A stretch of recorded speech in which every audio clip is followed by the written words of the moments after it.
Hello students, welcome to I exam भी। दोस्तों मेरा नाम है Kailash Tiwari, ex A F O Union Bank of India. दोस्तों लास्ट वीडियो में रिगार्डिंग नाबार्ड हमने डिस्कस किया था कि क्या तरीके हो सकते हैं, क्या इजीएस्ट वे हो सकता है नाबार्ड को स्टार्ट करने का। तो उसमें हमने डिस्कस किया था कि प्रीवियस ईयर पेपर आप लोग अटेम्प्ट करें, उसके बेसिस पे आप अपनी स्वॉट एनालिसिस कर पाएंगे। आपको अपनी स्ट्रेंथ वीकनेस और किस एरिया पे या फिर किस सब्जेक्ट में आपको ज्यादा फोकस करना है ये आप समझ पाएंगे। तो उसके बाद काफी सारी क्वेरीज थी कि कैसे स्टार्ट करें, कितना टाइम हम दें, नोटिफिकेशन कब आएगा, अभी से स्टार्ट करना चाहिए कि नोटिफिकेशन के बाद, या फिर कब से स्टार्ट करना चाहिए, क्या अभी बहुत लेट होगा स्टार्ट करना। तो उस सारी चीजों को देखते हुए आज की हमने ये वीडियो बनाई है एंड इसको स्पेसिफिकली फोकस किया है स्टडी प्लान को। जो फ्रेशर्स हैं, स्टूडेंट्स जो अभी ग्रेजुएशन में हैं, जिनका सेकंड ईयर है, थर्ड ईयर है या फिर फाइनल ईयर है ग्रेजुएशन का, और वो नाबार्ड में वर्क करना चाहते हैं या फिर नाबार्ड को अभी से प्रिपेयर करना चाहते हैं। और इसके अलावा जो बैंकर्स हैं, होता है ना कि हम पहले एएफओ की प्रिपरेशन करेंगे एंड जब जॉब सिक्योरिटी हो गई तो हम उससे हायर जो स्टेप है उसकी प्रिपरेशन करेंगे। तो ऐसे कई सारे स्टूडेंट्स का कहना होता है। बट बैंकर्स में एक इशू और होता है, क्योंकि वो मैंने खुद भी देखा है। होता क्या है कि आप दिन भर बैंक में काम करते हैं, उसके बाद आपको बहुत कम टाइम मिलता है। कई बार कई सारी चीजें होती हैं, कभी ऑडिट है, कभी आरओ से विजिट है, कभी आपका कुछ इशू हो गया बैंकिंग में, उसकी वजह से आप लेट तक आते हैं, मतलब एक लेट सेटिंग वाली चीजें भी होती हैं। तो कई सारे स्टूडेंट्स को जो बैंकिंग एस्पिरेंट्स या फिर जो बैंक में काम कर रहे हैं उनको बहुत ज्यादा टाइम नहीं मिलता। तो वो कैसे प्रिपेयर करें, ये सबसे ज्यादा क्वेरी आती है कि बैंक में जाने के बाद नाबार्ड या आरबीआई के लिए कैसे प्रिपेयर करें, या फिर कोई दूसरे जो वर्किंग एस्पिरेंट्स हैं वो कैसे प्रिपेयर करें, ये क्वेरी सबसे ज्यादा आती हैं। ओके, तो प्रीवियस ईयर पेपर्स मैंने आपको बताया था कि सबसे पहले आपको प्रीवियस ईयर पेपर पे ध्यान देना है, आपको वो अटेम्प्ट करना है और उसके बाद अपना प्रिपरेशन करना स्टार्ट करना है। अभी जितने भी स्टूडेंट्स जो उन्होंने बैंक में रिसेंटली ज्वाइन किया है उनके पास एक बहुत अच्छी अपॉर्चुनिटी होती है, क्योंकि एक तो आपने भी क्वांट्स, रीजनिंग, इंग्लिश, एग्रीकल्चर या फिर जो भी आपके सब्जेक्ट्स रहे हैं वो आपने बहुत अच्छे से पढ़े हैं। दूसरा, एक अलग मोटिवेशन लेवल होता है, क्योंकि आपने एक जगह सक्सेस पाई है तो वो मोटिवेशन डेफिनेटली आपके लिए वर्क करता है। और जो फ्रेशर्स स्टूडेंट्स हैं वो अभी प्रीवियस ईयर पेपर के थ्रू देख सकते हैं कि हर सब्जेक्ट में कैसे कैसे क्वेश्चंस आते हैं, क्या लेवल रहता है, और उसके अकॉर्डिंग प्रिपेयर कर सकते हैं। तो दोनों ही टाइप के स्टूडेंट, चाहे आप ग्रेजुएशन में हैं चाहे आप बैंक में ऑलरेडी जॉब कर रहे हैं, तो दोनों के लिए बहुत अच्छी अपॉर्चुनिटी रहती है। भले ही फ्रेशर्स को क्योंकि पूरा टाइम देना पड़ेगा प्रिपरेशन करने के लिए, बैंकर्स को कम टाइम देना पड़ेगा क्योंकि उन्होंने ऑलरेडी एग्जाम क्रैक किया है, वो एक लेवल तक पहले ही पहुंच चुके हैं। तो एक ये टेंटेटिव स्टडी प्लान है, इसको आप ध्यान में रखें। इसको ध्यान में रखने के लिए क्या इंपॉर्टेंट है कि आपको सबसे पहले ये चीजें हमेशा ध्यान रखनी है कि जो पेपर है 200 मार्क्स का ये पेपर होता है, फेज 1 की अभी हम बात कर रहे हैं, उसमें एआरडी के 40, ईएसआई के 40, जीए के 20 क्वेश्चंस, इंग्लिश के 30, quants 20, reasoning 20, computer 20 and 10 marks decision making के या फिर 10 क्वेश्चंस डिसीजन मेकिंग के रहते हैं। और जो फेज 2 के सिलेक्शन के लिए मेरिट बनती है वो बेसिकली इन 3 सेक्शन से बनती है, जो कि इस बार से पैटर्न स्टार्ट हुआ है।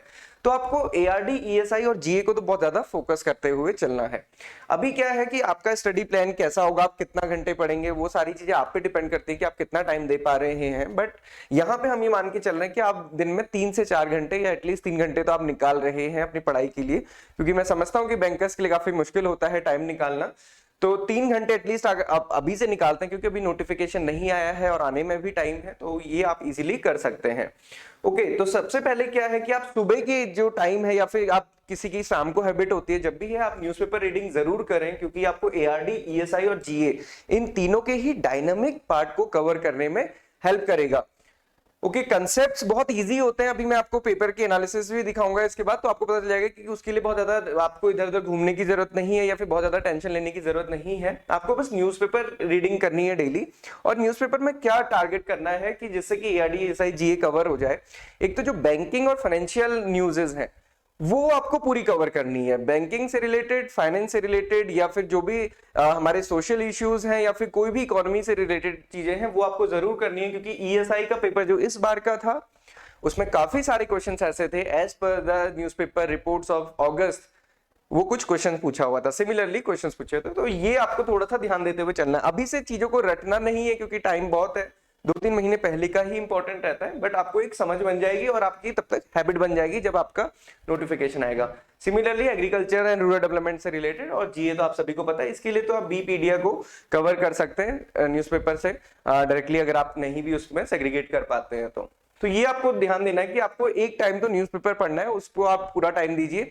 उससे क्या होता है कि एक तो आपको जो इंग्लिश है मे बी उसमें भी आपको हेल्प मिलेगी। इसके अलावा क्योंकि जो फेज 2 है वो हमारा डिस्क्रिप्टिव है, डिस्क्रिप्टिव है, तो उसको लिखने के लिए, किसी भी आंसर को लिखने के लिए सिर्फ आपको वन वर्ड नहीं लिखना है, वहां पे उसको डिस्क्राइब करना, तो कंटेक्स्ट बनाने में हेल्प मिलती है।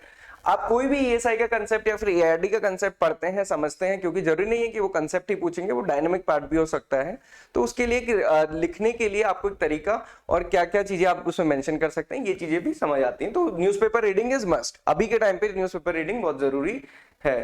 देन हमने इसको डिवाइड किया है, आप मंडे को एआरडी पढ़िए, ट्यूसडे को ईएसआई के कंसेप्ट एंड वेडनेसडे को बीपीडीएफ। बेसिकली ये है कि 1 से 2 आवर आपको देना है इन 3 सब्जेक्ट को हर रोज। ओके, तो आप ऑल्टरनेटिवली दीजिए क्योंकि हर रोज सारे सब्जेक्ट कवर कर पाना मुश्किल होता है। देन सिमिलरली अगर आप मॉर्निंग टाइम में ये फॉलो कर रहे हैं तो इवनिंग टाइम में आप ये वाला फॉलो कर लीजिए, इंग्लिश, क्वांट्स, रीजनिंग, कंप्यूटर और डिसीजन मेकिंग। अगेन इसमें एक दिन आप इंग्लिश, एक दिन क्वांट्स, एक दिन रीजनिंग, एक दिन कंप्यूटर और डिसीजन मेकिंग, एंड अगेन इसको रिवाइज कीजिए और मतलब उसको फिर से रिपीट कीजिए क्वांट्स, रीजनिंग को। आप ये अपने अकॉर्डिंग सेलेक्ट कर सकते हैं, बट ये है कि आपको ये पूरा पता रहना चाहिए कि 8 सब्जेक्ट्स, ऐसा नहीं होना चाहिए कि आप कंप्यूटर अवेयरनेस, डिसीजन मेकिंग को छोड़ते हुए चल रहे हैं, या फिर जीए को आप ये सोच रहे हैं कि जब एग्जाम होगा हम तभी पढ़ेंगे। तो ये चीज नहीं करनी है, आपको सामने आपको रखना है, भले ही आप कितना भी उसमें टाइम दे, क्योंकि हर किसी की एक अपनी कैपेसिटी और एक अपना पढ़ने का तरीका होता है, वो आपको अपने अकॉर्डिंग समझना है। संडे का दिन है तो क्योंकि उसमें आप एंजॉय भी करेंगे, तो उसमें आप ये कर सकते हैं कि मॉक टेस्ट, वीकली क्विज, ये सारी चीजें आप उसमें दे सकते हैं। तो ये आपकी एक अप्रोच रहेगी, तो इससे क्या होगा कि आप हर वीक में हर सब्जेक्ट को थोड़ा थोड़ा सा टच कर पाएंगे। और नाबार्ड के लिए क्या इंपॉर्टेंट है कि आपको 200 में से कोई 200 मार्क्स नहीं लाने हैं। बेसिकली यहाँ पे जो ये सब्जेक्ट्स हैं इनमें तो आपको केवल सेक्शनल कट ऑफ क्लियर करनी है, यहाँ पे इन मार्क्स के बेसिस पे आपकी मेरिट बनेगी। तो यहाँ पे कोई ऐसा नहीं है कि आपको 20 आउट ऑफ 20 लाने हैं, बट यहाँ पे आपको फोकस करना है एआरडी, ईएसआई और जीए में कैसे आपका स्कोर ज्यादा रहे और यहाँ पे कट ऑफ क्लियर हो जाए। तो ये चीजें आपको ध्यान रखनी है और इसके अकॉर्डिंग आप अपना पढ़ना शुरू कीजिए। देन अभी हमने बात की कंसेप्ट्स और करंट की, तो उसमें क्या पढ़ेंगे? तो कंसेप्ट्स में देखिए पेपर जो इस बार का था 2021 का, और बेसिकली सिमिलर पैटर्न पे ही 2020 का भी पेपर था, उससे पहले भी यही पेपर था। एंड बहुत बेसिक सी चीजें कंसेप्ट्स में पूछी जाती हैं, स्पेसिफिकली एआरडी की, ये भी हम एआरडी का देख रहे हैं। आप देखेंगे agronomy, soil science, irrigation, horticulture, fishes और एनिमल हस्बेंड्री, यहीं से क्वेश्चंस पूछे जाते हैं और यही सिलेबस में भी मेंशन है नाबार्ड के। और आप देखेंगे क्वेश्चंस बहुत इजी होते हैं क्रॉपिंग सिस्टम पे, और ये क्वेश्चंस वो हैं जो हम लोगों ने इस बार भी पेपर से पहले जो हमने इवन यूट्यूब में सेशंस किए थे वहीं पे ये सारे क्वेश्चंस डिस्कस किए हुए थे। कोई बहुत ज्यादा इन डेप्थ या फिर बहुत नए क्वेश्चंस नहीं पूछे जाते हैं tillage, mulching, agro climatic zone से। तो कंसेप्ट्स के लिए आपको बहुत ज्यादा परेशान नहीं होना है कि कौन सी बुक लेनी है, कहाँ से पढ़ना है। और सबसे इंपॉर्टेंट चीज है कि जितनी भी एग्रीकल्चर यूनिवर्सिटीज हैं उसमें जो स्टडी मटेरियल दिया जाता है वो आपके यूज का नहीं है, क्योंकि वो बीएससी एग्रीकल्चर का प्रोग्राम है 4 ईयर का। वहां पे अगर आप क्रॉपिंग सिस्टम के नोट्स लेंगे तो वो 15-20 पन्नों के होंगे, या वो 80 से 100 पन्नों के भी हो सकते हैं, डिपेंड करता है कि कोर्स कैसा है। तो वो उससे कुछ भी फायदा नहीं होने वाला है। वहां पे आपको डिमोटिवेशन भी हो सकता है कि इतना सारा एग्रीकल्चर हम कैसे पढ़ेंगे। तो उतना ज्यादा आपको नहीं पढ़ना है, कोई भी बुक है, कोई भी जगह से आप पढ़ रहे हैं, कुछ भी आपका जो भी बेसिक कंसेप्ट आपको मिल रहे हैं आप वहां से पढ़ लीजिए, उसमें कोई भी इशू नहीं है। ये सारी चीजें बेसिक होती है, हर जगह कवर हो जाती हैं। कि सिमिलरली सॉइल साइंस में भी इरिगेशन, हॉर्टिकल्चर, आप देखेंगे कोई भी ऐसा इन-डेप्थ स्टडी नहीं है, प्लांट पैथोलॉजी नहीं है, एंटोमोलॉजी नहीं है, या जेनेटिक्स, प्लांट ब्रीडिंग, इस टाइप के सब्जेक्ट्स नहीं है। ये बेसिक से सब्जेक्ट्स हैं और काफी सारी चीजें तो बहुत बेसिक होती है। जैसे पूछा जाता है कि फ्रूट साइंस को हम क्या बोलते हैं, तो फ्रूट साइंस को पोमोलॉजी बोलते हैं। जैसे आता है वेजिटेबल साइंस को क्या बोलते हैं, ओलेरिकल्चर। तो इस टाइप के बेसिक क्वेश्चन पूछे जाते हैं। पोटेमोड्रेमस टाइप ऑफ फिशेस क्या होती हैं कि जो फ्रेश वाटर में ही माइग्रेट करती हैं, उन्हें हम पोटेमोड्रेमस बोलते हैं। तो ये सारी चीजें हमने कवर की है और ये बेसिकली आपकी तब भी कवर हो जाएंगी चाहे आप किसी भी सोर्स से पढ़े, ये सारी चीजें इजीली कवर हो जाती हैं। इंपॉर्टेंट होता है कि करंट डायनामिक, क्योंकि इसके लिए कोई बुक नहीं है, इसके लिए कोई फिक्स सोर्स नहीं है और इसका कोई सिलेबस नहीं है कि यहाँ से क्वेश्चन पूछा जाएगा। तो यहाँ पे पैटर्न जनरली यही रहता है, पैटर्न को आप ध्यान रखेंगे तो आप प्रिपरेशन कर सकते हैं। स्कीम के नेम एंड ऑब्जेक्टिव से क्वेश्चंस आते हैं। देखिए इस बार भी 8 क्वेश्चंस आए थे, ये शिफ्ट 1 का पेपर है और हम ये क्वेश्चंस अपने टेलीग्राम ग्रुप में भी, जो हमारा टेलीग्राम चैनल है एग्रीबी, वहां पे भी रेगुलरली पोस्ट करते रहते हैं। तो आप उस चैनल को जरूर सब्सक्राइब करें, लिंक में आपको वो चैनल का लिंक मिल जाएगा। वहां पे हम रेगुलरली ये वाले क्वेश्चंस मेमोरी बेस्ड पोस्ट करते रहते हैं। स्कीम डेटा, रिपोर्ट से रिलेटेड, डेटा से रिलेटेड, एंड मिसलेनियस क्वेश्चंस। तो इन सारी चीजों के लिए क्या इंपॉर्टेंट होता है, पीआईबी। ओके, अगर आप क्वेश्चंस देखेंगे, देखिए ये तो स्कीम से हैं, जो भी इंपॉर्टेंट स्कीम्स हैं, KCC, NRLM, interest subvention, SHG, ये तो बहुत ज्यादा क्वेश्चंस रेगुलरली पूछा जाता है नाबार्ड की तरफ से। Then agriculture census, ISFR, Indian state forest report, handloom census, united national emission gap report, livestock census, livestock GVA, APEDA report.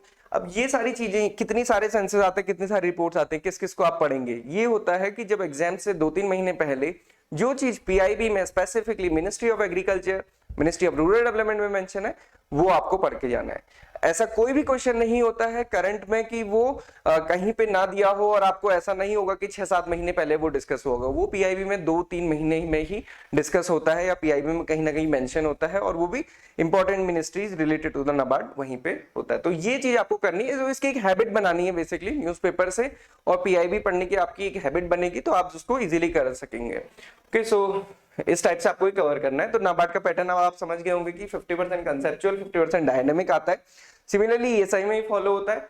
तो डायनेमिक के लिए ये सारी चीजें, कंसेप्चुअल के लिए हम पहले ही बता चुके हैं। तो सबसे इंपॉर्टेंट चीज है कि no need to study in depth agriculture and concept. ऐसा नहीं है कि आपका नॉर्मल ग्रेजुएशन है जनरल स्ट्रीम के लिए और बीएससी एग्रीकल्चर की आप बुक्स पढ़ रहे हैं। जो भी समरी बुक्स आती हैं या शॉर्ट बुक्स आती हैं वो आप पढ़ सकते हैं, उसमें कोई डाउट नहीं है। बट जो कोर्स से रिलेटेड है, जैसे मैंने आपको कहा था कि यूनिवर्सिटी के नोट्स हैं, वो आपको बहुत फायदा नहीं देंगे।